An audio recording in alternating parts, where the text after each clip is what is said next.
Driving a BMW is something that's competitive, and it's taken you a little while to get to grips with it. Was it harder to learn to drive one of these than you had thought? Well, I think if I got a couple of good starts in the first couple of races, I would have been halfway there. As it turned out, I got bad starts and eventually it worked out all right. But once you get up there with the boys, they seem to drag you along a bit, and it's real neat fun. I mean, good. The cars that we've always heard have to be driven very precisely. How do you do that and be competitive on a circuit like this one?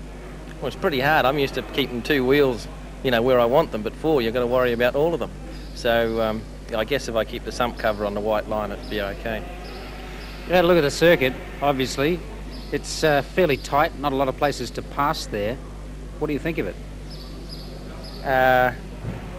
It's like you say, exactly. It's going to be tight. It's going to be hard, very, very hard to pass. And I think braking is probably going to be where you're going to do it.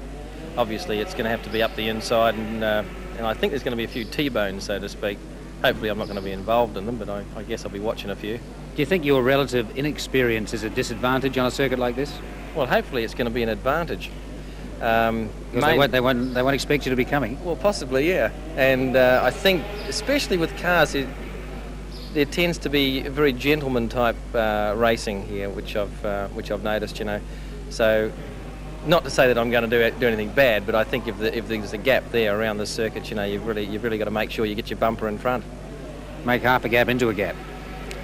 Oh, I don't know. Insurance is expensive these days. 22.6 last year would have made former motorcycle ace Graham Crosby 5 seconds faster than the lap record holder. This year, though, it's 4 seconds off the pace. Such is the speed of cars in practice.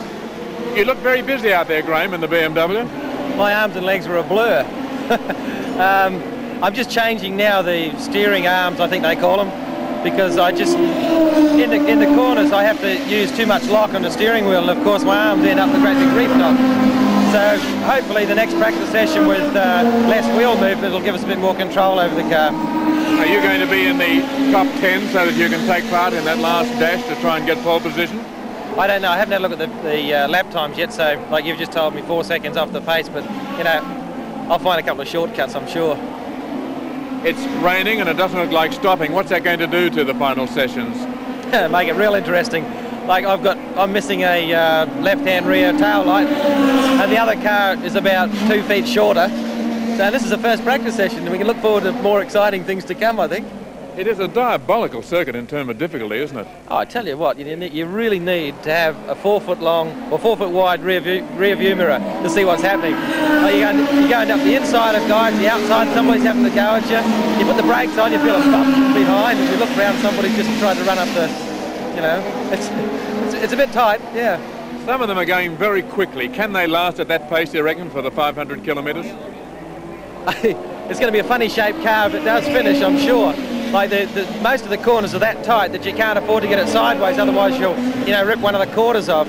And as long as you can keep the sump plug over the white lines, you might be okay. Thank you, Graham Crosby. You're welcome.